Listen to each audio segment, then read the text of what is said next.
Do you think that that system should be looked at as a result, or is that something that we have to accept as a result of the residency rules and the immigration rules we have in this country?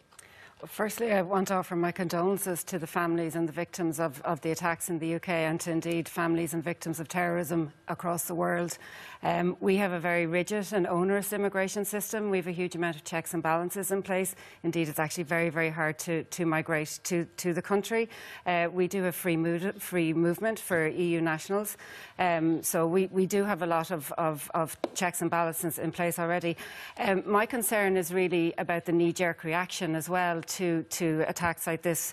What we've seen now is an attack on the Muslim community in Galway, and I would offer my solidarity to that group of people as well who are now being victimised. We will see increased levels of racism, Islamophobia in the country, and we really have to tackle that. That's something that I think is really central to all of this. We don't have any hate crime legislation in the country. We've had cuts to our communities which have decimated communities across the country, cuts to the Gardaí, cuts to everything. So what we really need to do is invest in our communities, invest in our community infrastructure, invest in community policing. We need to invest in our communities and work with communities if we're serious about the integration of people, and if we're serious about looking at this in any particular way.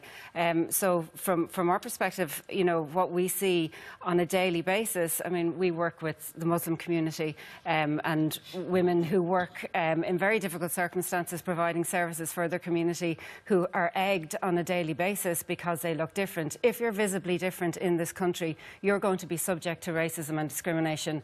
We do not have a national action plan against racism in this country, and that's a scandal. We haven't had one for years. If we're serious about creating the conditions for people's integration, we have to be clear about protecting people as well. We have to be clear about upholding people's human rights, and we have to look at other avenues in terms of solutions going forward. All right.